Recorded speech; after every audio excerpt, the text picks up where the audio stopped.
What's up, friends? It's another episode of The Mindful CEO. Welcome back. Hello, Aaron, you handsome devil. Oh, that's you're only saying that because we look so alike. That's the only uh, way you say that. twinsies. Twinsies. We are the No. old white bald guy show. The old white bald guy show. Yes, Shoot, I should have put like I something on know. my Oh head. my God, we Yeah, have to How have yeah, an old. many? Maybe We we have could so mail few. our guests a bald cap. That yeah. would I be know. awesome. That's a great idea. This week we have actually a really good friend, Gail Willmore. You may remember Jeff from a very Yeah. early episode of the show. This is Jeff's far better half. Although Jeff was another old bald white guy. Yes. Very much so. Anyway, so Gail is a great friend and a great friend of the show, just in terms of what she provides for people.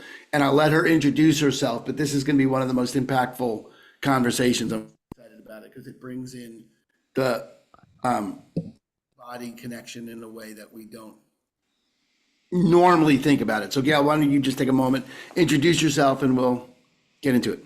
Okay. I'm Gail Willmore. I am a licensed associate counselor. I'm also a trauma coach. So I work with adult people with complex trauma, and that's interpersonal relationship trauma. And I have been working across different, age groups, developmental groups of women mostly. And I really love working with women who want to break through intergenerational trauma. So I'd say that's kind of a little bit of a flavor of me. I work in different theories and ways of working with the body, because one of the things we know is when we experience trauma, it is in the body. It's not up here conceptually in the brain. So when you see people shift through something that they've been working on and has been recreated in their life over and over again, and they're able to break out of that, it's really, really gratifying. So my official title is trauma therapist. And so that's a little bit about me. And when you say it's interesting, so let's just start right there, because Yeah. I do think, especially in the West, I actually don't know how it's handled in the East at all, frankly, but I don't think we think about trauma being stored in the brain, but we certainly try and handle it as if we can think ourselves through it, Yes. Yeah. and And you cannot. you can't. I That's mean, right. you Yeah. just you, and Scientifically, you can't.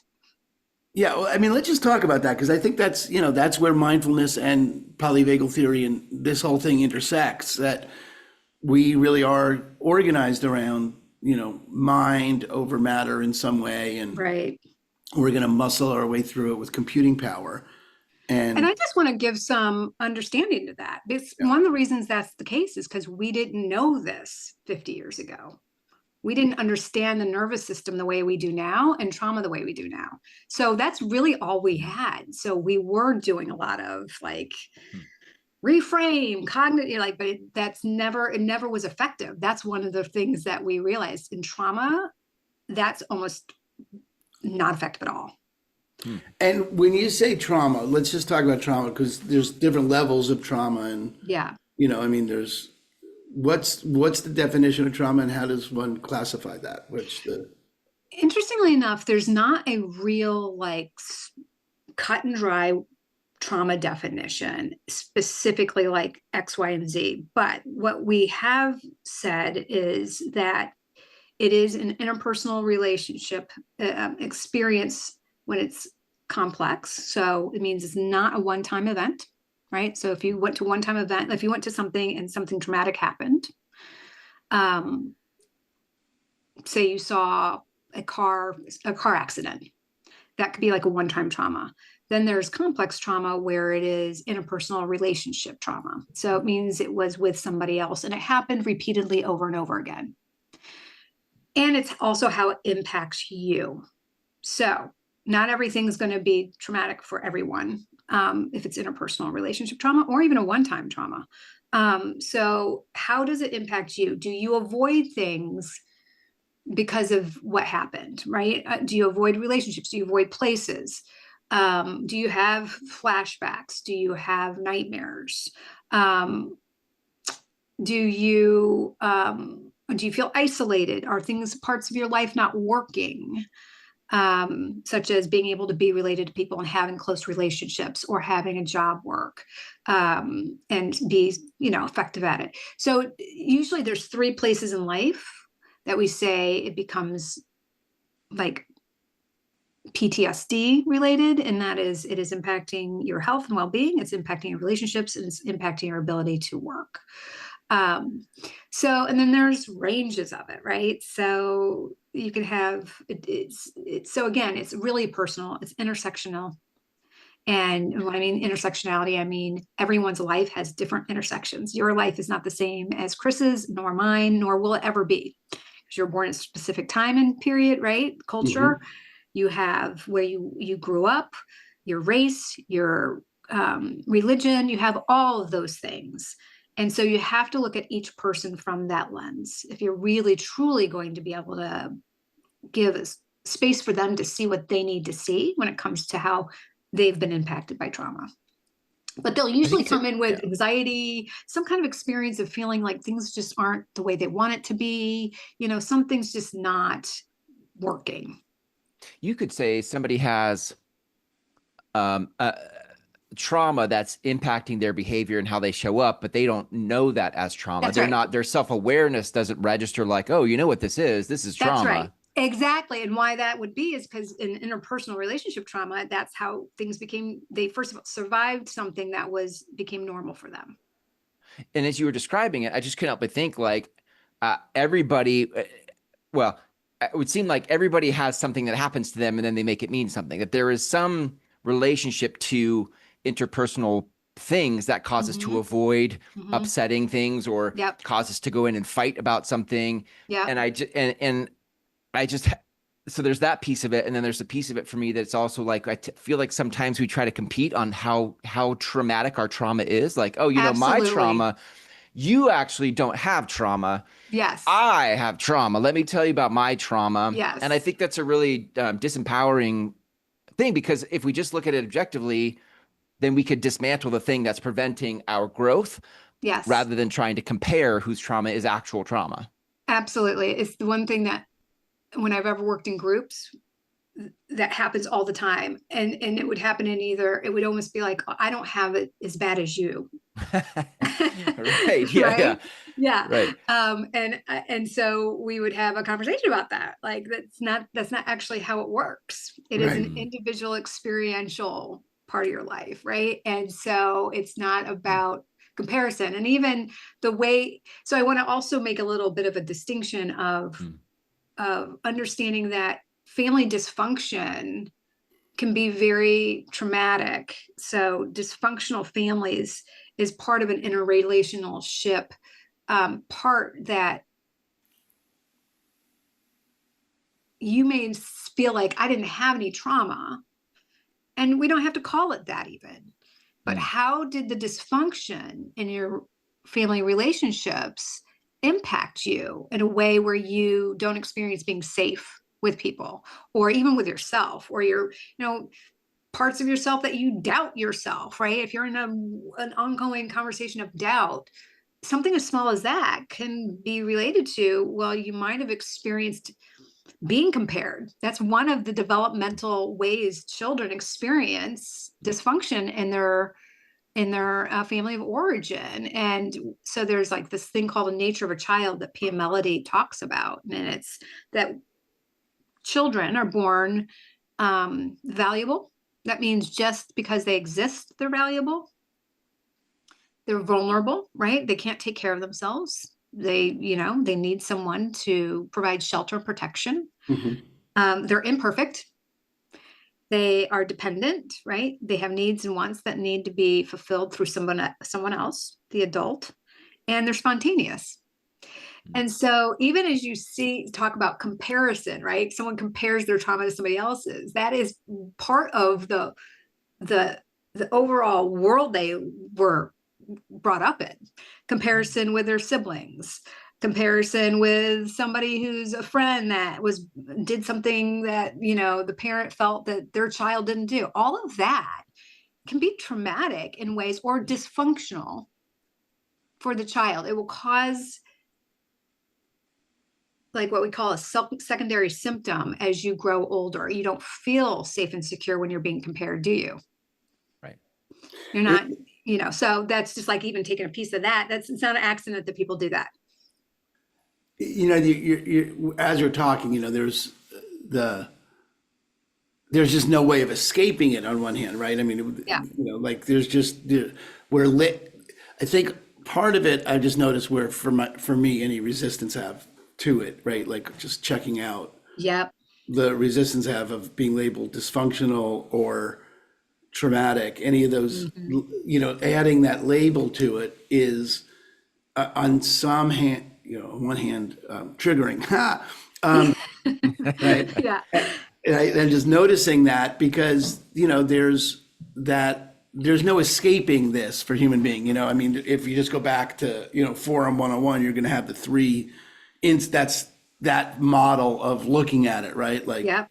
those three things are going to happen. It's always Yes. why I never had any, I was actually, this is now a real cottywomple, okay? Because yeah, one of the things I wanted to ask you is because I have no regrets about how I raised my kids, like none. Yeah. Like I don't even like, I don't, I mean, I just knew they were going to get fucked up one way or the other. There was no Right. like escaping it. Whatever I did was going to fuck them up in some way. And the way we're talking about it, there's some trauma that's going to happen. And there was actually one incident with each of the kids that I do regret that I've spoken to them about where they were little. Anyway, So here can I stop you right there? Do you Yeah. mind? Just from Yeah, what yeah. you said is super important. Because that's going right back to the comparison piece. And it's also bringing in imperfection. So when you said, I'm going to fuck them up in some way, right? Part of what's important about what you just said is when we're not met with the inevitable parts of our humanity with humanity, which means we have strengths and weaknesses, right? You're going to have some experience of not okay, whether it be guilt or shame, right? And so that's part of what we're working through as just human beings, right? Is that we are imperfect and we have our strengths and our weaknesses. And when we're compared, what we are told is what? You're not as good as something else. That's right. So your strengths are what? Good. And your weaknesses are Or what? bad. Right. Right from the beginning. Right from the beginning. Yeah. So the question I had that really is sort of very off topic, but it's because it was on my mind and I was going to ask you last time I saw you, but I forgot. Yeah. I don't remember. It's either part of my book, a revision of the book, or somewhere I was writing about, the fact that I don't have any of that guilt, right, Yeah. or any of that. And I know Gail does. I just know. I hear it, right, and I hear it more from women than I do from men. I don't think dads have, and I can't tell. This is the question: is that a woman, a mom thing, and not a dad thing? I mean, is it? I don't know if I could say for sure it's one or the other. I mean, I heard as you said, like I do regret a few things, right? And guilt is very important in some ways. There's healthy guilt, right? Yeah. I'm going to go back to your question because the guilt helps you change, right? Without it, you can't change. But then there is carried guilt. That's different than healthy guilt. That means you did something, you violated a boundary, and there's something to make amends for or be responsible for that you caused harm, right? It was offensive to someone, and you addressed it with that person. You made, you promised a boundary for yourself. You're going to contain that weakness of yourself, right? Because it's okay to have a weakness. It's not a problem. Weaknesses are part of being a human. It's evidence of humanity. Your gifts are your strengths are what you give the world as gifts, right? So you can be responsible for it without carried guilt. So when you're carrying guilt, which is what I think you're kind of talking about with maybe Kale, and maybe you have some that you don't even realize. Maybe you don't. I don't know. I can't say, but carried guilt is the heaviness, and it actually shows up in the body in different ways. So if you are carrying guilt, it's most likely you're carrying the guilt from your lineage. So that means it's not yours. You didn't actually do anything, Mhm. right? And so how you know when it's carried guilt is, did you do something to violate somebody's boundary? If you did not and you're still feeling guilty, you're carrying somebody else's guilt. Hmm. And so that could be kind of what you're talking about with Kale or with women. And Hmm. I would say we are more the physical caregivers than men. Just I, so there's I that mean, you know, piece you for the look. I most mean, part. just Doesn't mean it's always that way, but I mean, yeah, physiologically, I got laid. She made a right, baby. You know, right, there's exactly, yeah, no comparison between the two things. So right. you wouldn't be surprised, especially given the degree to which we're talking But about how but much the also body think but think about that. Why aren't we not? Why do we have that though? have what? What you're talking about, like the guilt you're talking about, like why would women have that? And one of the things I'll say is scientifically, we know in our DNA, we do carry 3 generations of trauma. Our DNA actually gets impacted 3 generations deep. So That's human, not women. human, that's right, Yeah, human. It's not even just women. But what I right. would say is it's not like, and I can identify with what you're talking about with Kale, because I felt the same way. Like, That's why I was asking. right, Right. for sure.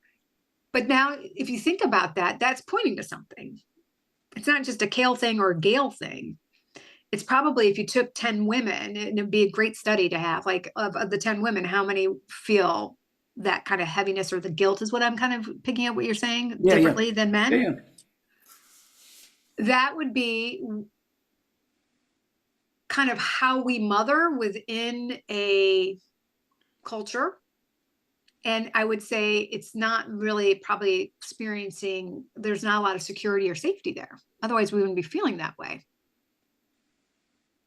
So Yeah. what I mean by that is that's all the unconscious interrelational, like why do we think we're going to screw it up, or that we have screwed it up, or we're a screw up.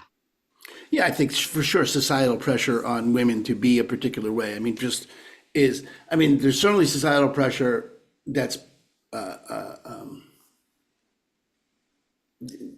think the societal pressure on men is somewhat downplayed compared to the societal pressure That's on right. women to be a Yeah, particular way. And there's certainly societal pressure on men. but it's also family of origin pressure. Yeah, right. That's the other piece is that, how was she brought up versus how I was brought up? It's true. That's right. There's a lot of how I was brought up was like, you were talking about the trauma and the way that shapes, doubt, self-doubt and the comparison and Yeah, I was like, well, I mean, my parents loved me. I had a great upbringing. I'm one of these people that was like, I mean, I love my siblings. We all talk. We're all, taught. My parents were a delight through their entire life till yeah, through passing.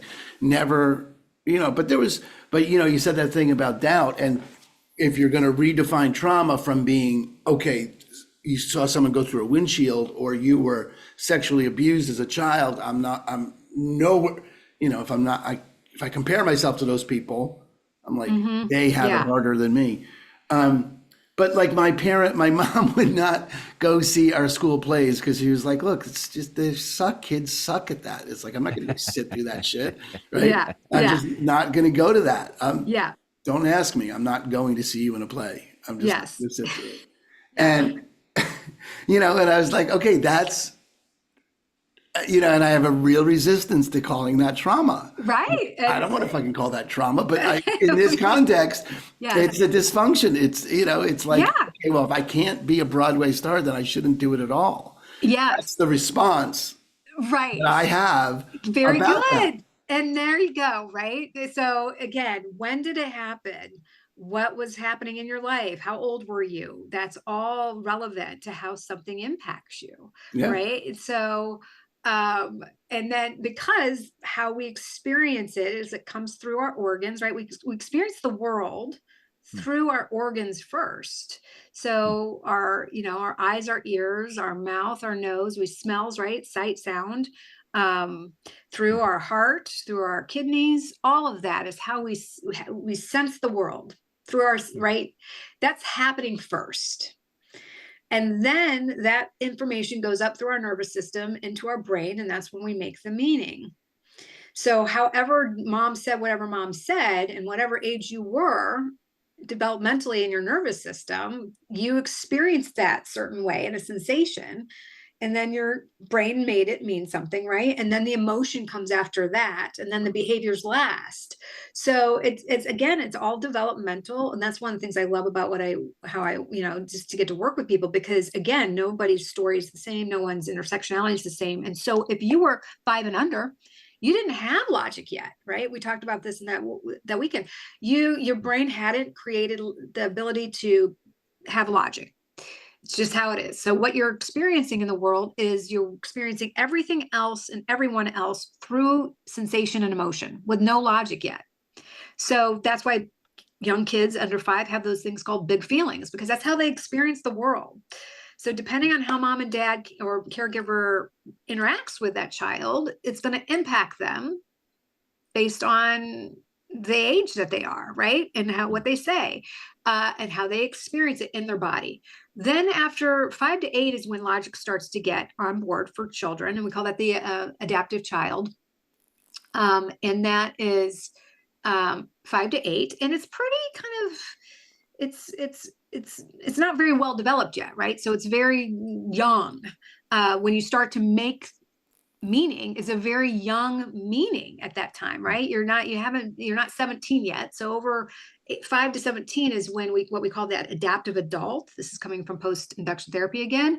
And so it gets more sophisticated as you go, the meaning and the narrative based on how you're experiencing life. And you experience life every moment through your body first, right? So, and that's all happening under awareness. So none of this is with any awareness, right? So that's why it's so important to bring awareness, because we also learn to survive that when that happens. And it's all unconscious how we survive it. And we just kind of we reenact it in ways we don't even realize. And it could be when your triggers are always really great when you know you're regressing. And I would say that's when you know something's traumatic, is when you don't feel your age. You feel like young, like you go back young, and you might not even know it, because you're going to think, well, it's because this thing happened that I am reacting this way. But really, if you think about the behavior that you're showing, it's not one of a functioning adult. Right? So if you explode at someone, you're no longer functioning as an adult, right? So we say a functional adult is affirming, nurturing, and it can set limits. And an unconscious adult, they attack, criticize, neglect, and indulge. And so anything like on that scale of 1 to 10, 5 to 10 means you're most likely triggered because you are no longer really in your body, even though you think you are, and you're no longer behaving as a functional adult. You're behaving as an adaptive adult. And that adaptive adult got created between the ages of 5 and 17. You adapted to this dysfunctional environment so that you could make it through, right? Mm-hmm. If it's 1 to 5, you can regulate those emotions and sensations from a functional place. It's not a trigger. So that's how we kind of give people a way to think about it, because not everything is traumatic. You are functioning, and everybody finds themselves functioning and non-functioning at some place, right? Mm-hmm. So because we are imperfect human beings, and so we all have some ways we regress to a different time in our lives, right? And we behave less than who we are in the moment as far as a functional person. Yeah. I do think there's a place where, you think about like high functioning, whatever, high functioning alcoholic, high functioning, whatever. Right. That there's don't call me out like that. That is so rude. That's just not appropriate. That you so you can have like a high functioning adaptive adult, who doesn't really like. I think I could really fit in this category. Like I think my dad was an alcoholic, and I felt like I had 2 choices. I could either fight or I could hide. Yeah. My response was to hide, not fight. Yeah. And so I got very good as I got between 7 and 17. I got very good at reading a room, holding back, observing. What we call hypervigilance. Yep. And I took that into my adult life to be like, this is my success formula. This is my winning strategy for like, how do I win people over? Yes. Oh, I'm a great listener. I'm very empathetic. But this is all my adaptive adult behavior That's right. that I don't know that I just thought I was a good kid. I'm like, look at me being so, Right.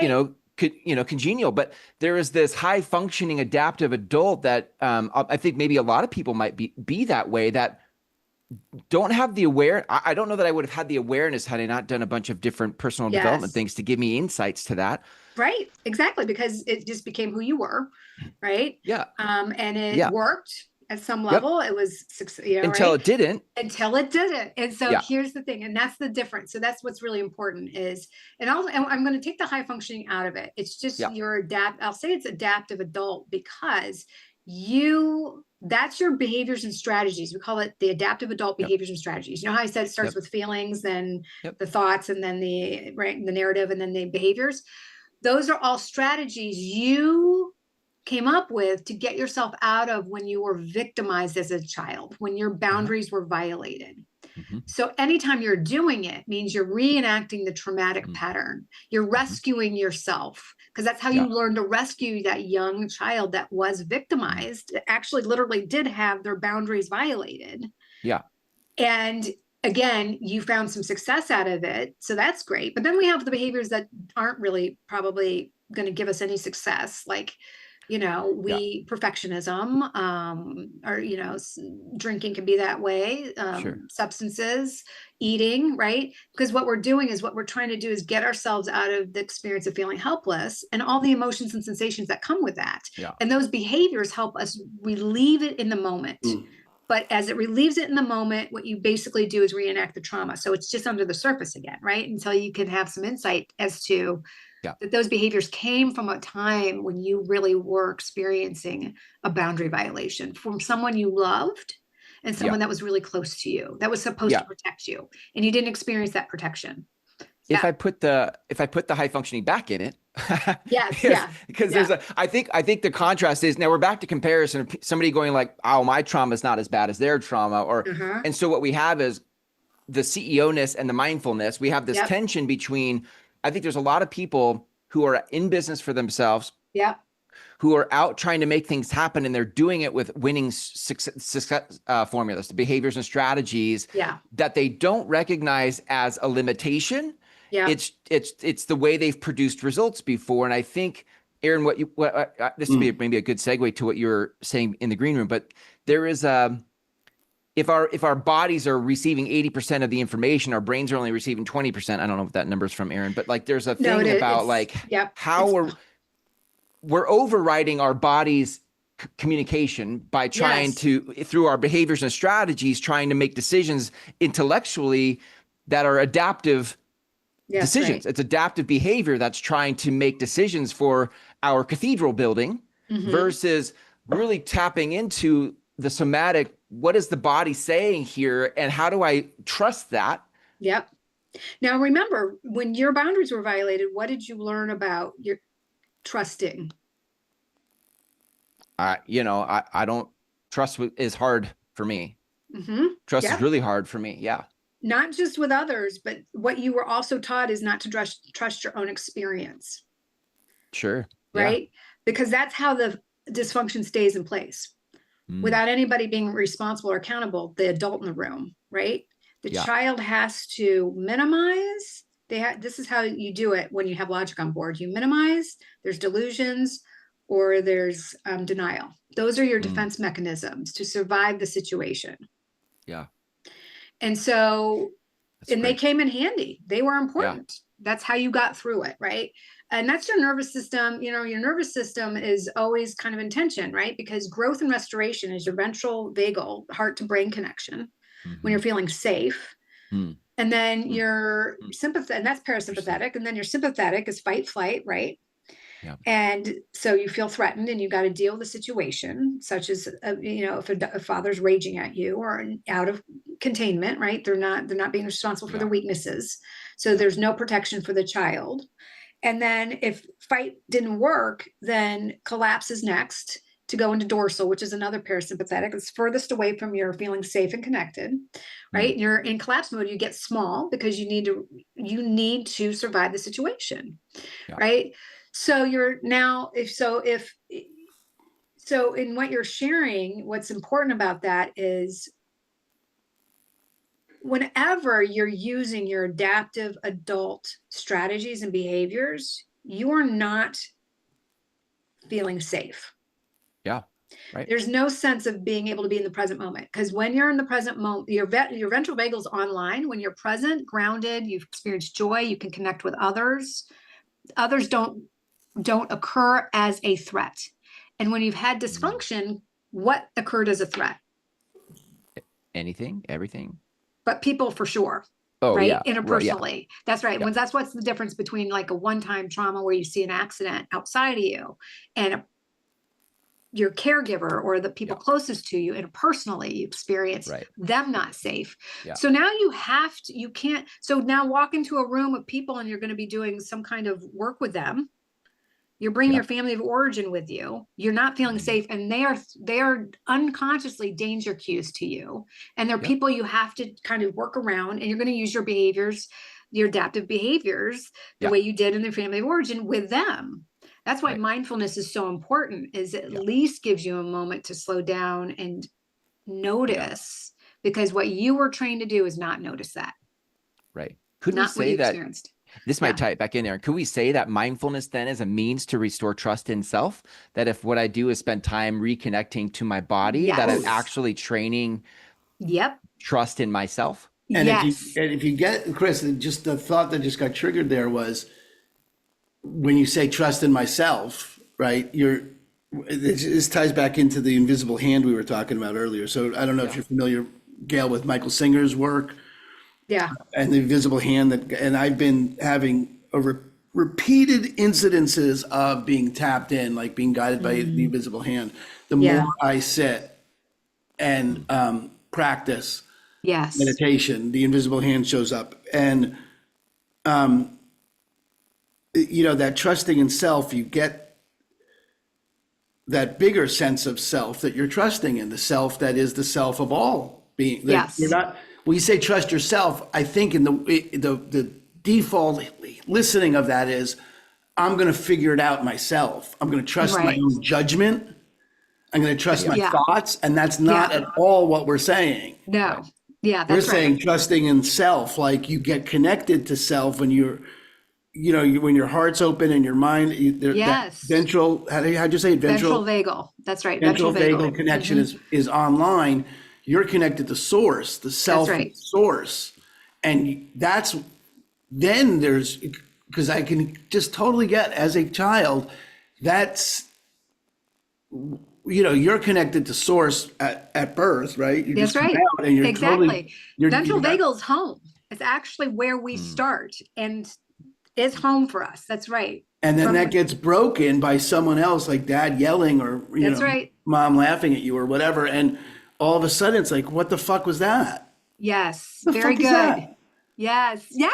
Right? Exactly. And now I'm not safe, and that whole thing, and then That's you could right. I can totally, that is just all right there. Like that's how that works, and that's why I'm on a. I shared this at the weekend, Gail, but I've become something of an evangelist for meditation, and I'm starting up a rampage to get meditation rebranded, because meditation has been branded as woo. Right. It is. Now, and this is where science and Eastern philosophy come together beautifully. It is scientific.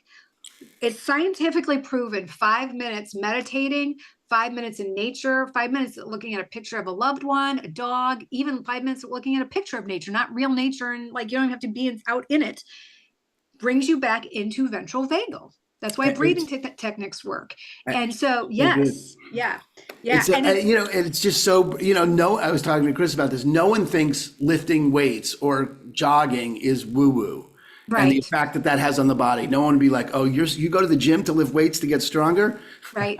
I'm not woo. I don't do that. That's right. No one says Yeah. that, but if you sit and meditate to get more, to get more effective, more productive, Yeah. happier, no, they're like, oh, I don't do that woo woo shit. Right. Yeah. And again, exactly. And why I would say that's the case is culturally, obviously, right? You know that. Yeah. But the other thing is we really didn't understand I mean, if you're told not to pay attention to the body, Right. why would you? Right. That's right. And so except if it's a physical, in our culture for sure, we pay attention to the body to make sure it looks a certain way, Yes, which is also part of the dysfunction. Right, totally. right. That's all comparison. That's It's all 100% comparison, comparison. 100% comparison. And does that ever leave you experiencing feeling safe? No, it's so funny. We were talking about male pressure, right? Whatever, Yeah, stereotypical idealization of women's body. And that's sort of if you're at all awake, you're familiar with that standard of women beauty. But yeah, this is a meme, whatever, a tweet, I don't remember, but some social media thing about, it was just listing, Brad Pitt in Fight Club, the work he had to do to get that body, and the work the guys in 300 had to do to get their bodies like that. And there were like two or three other examples of the unsustainability of what it takes to have your body yes, look like that male ideal. And those yeah. are male ideals. That's 100%. If, that's the standard that I have for That's myself right. when I look at my body, and I'm like, what the fuck? Is right. And what's the unconscious message that's always happening when you're there? It's like the amount of work that it takes to fucking keep a mediocre looking body. There's something wrong with me. I mean, it's just Right. fucking That's right. exhausting. That's right. There's something wrong with me. There's something wrong with me. There's something wrong with me. That is, and so if you even take it back to the conversation we had about Kale, right? That is the underlying dysfunction for all of us, no matter where we are, as far as our gender or being a parent or father, mother, that is happening every day growing up. You We're know, getting it's that it's message. it's Does so important that if nothing else, that you just make it okay to not be okay, to That's right. acknowledge your not okayness. This comes out. I just led a leaders training program weekend, and the question always comes up from the graduates and the participants: what do I do if my friend says everything's fine? Right? How do I Right. have them do the forum if they say everything's fine? And my answer this time, and usually, is, well, there's nothing you can do. I mean, if they're not ready to handle That's right. if That's they're called not ready denial. to admit, because really there's zero chance they're fine. I mean, there's just There's zero always fucking something. Yeah. chance that they're Yeah. fine. There's no Yeah. way. It's not Yeah. possible for a human being to have no issues. Right. That's not Now, this path. remember what that is that's a defense mechanism they That's right. created and how to survive something that was painful, right? And so that's a limitation to growth, but that also helped them survive, which is the tension of the nervous system, right? Growth and restoration happens only when ventral vagal's online. And if you don't know that, if you're always in that physiological feedback loop of fight, flight, freeze, collapse, there's no growth restoration that can happen there. You're just always surviving. But that's what you learned over and over and over again for the first 18 to 20 years of your life. That's a very well-worn pattern. So until, like you said, someone is ready to be able to feel enough that they can protect themselves and grow at the same time, because what was missing in those dysfunctions was protection from the adult. There was even like something you said as small as like mom saying, I'm not going to the play, right? That play was really important to you. Now, again, that's why compassion, because none of us are perfect. Again, we're Right. all imperfect human beings. We all are making mistakes. And if that was okay, people could tell the truth about what's not working. But if Right. you couldn't do that over time, you're not going to sit there with a stranger and say, yeah, this is the shit that's not working for me. And this is what's really happening in my life, because human beings are what? They're dangerous. You can't trust them. That is Erik Erikson's model of self-development. The very first stage of development is trust, mistrust. That is what you're learning out of the womb. And so if you had to make things fine as a child growing up in dysfunction, you learned mistrust with close people.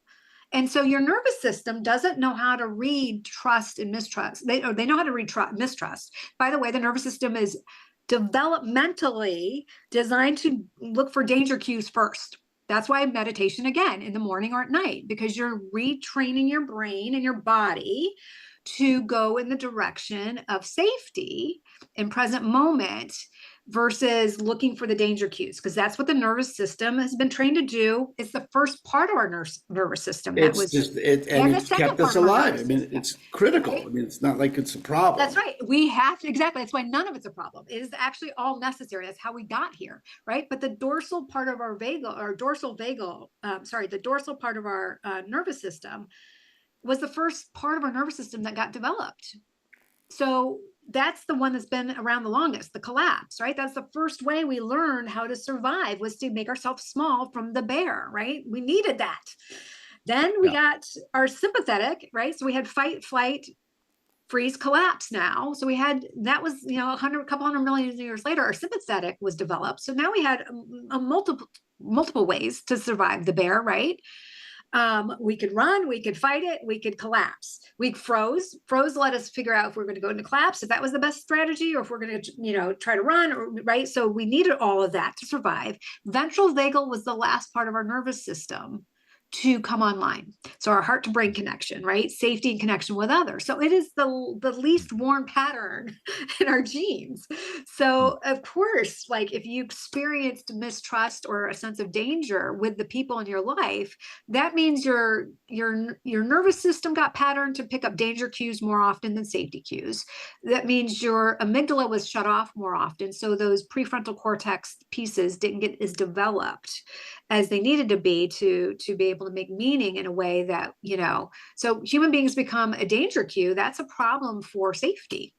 And so you talk about people being able to have conversations with others. If that's all, and that's all happening under awareness, none of that is up here, none of it. Yeah.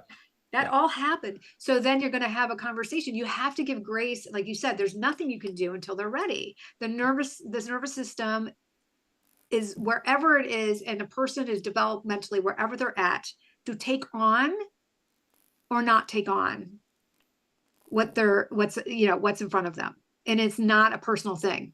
They don't even know it. None of us know it when it's unconscious.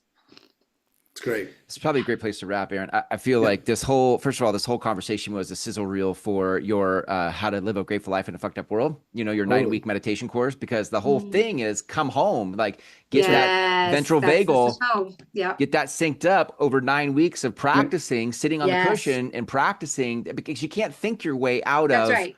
You're retraining your nervous system, because that's right. You cannot rethink your way out of it. It's because the nervous system is patterned for a specific response. Gail, if people wanted to learn more about your work or reach out to you somehow, how do people find you? How do they reach out to you? Sure. It's Tranquil Mind Studio. So you'll have all my information there. So .com. Exactly. Yeah. Yep. Okay, I'll link that up in the show notes. Tranquil Mind Studio, singular studio. Studio, that's right. Okay, great. Yeah, all right, good. I was going to spell it out, but I'm like, that's way too long. So I'm not doing that. No, I got it. I got you. I'll put it in the show notes.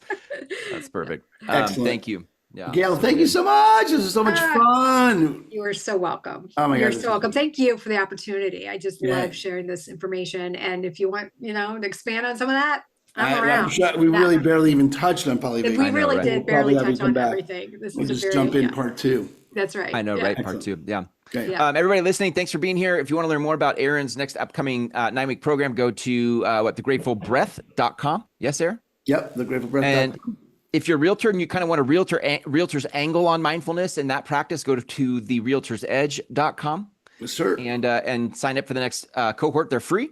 9 weeks, it's free. And you'll reconnect that ventral vagal connection. Right.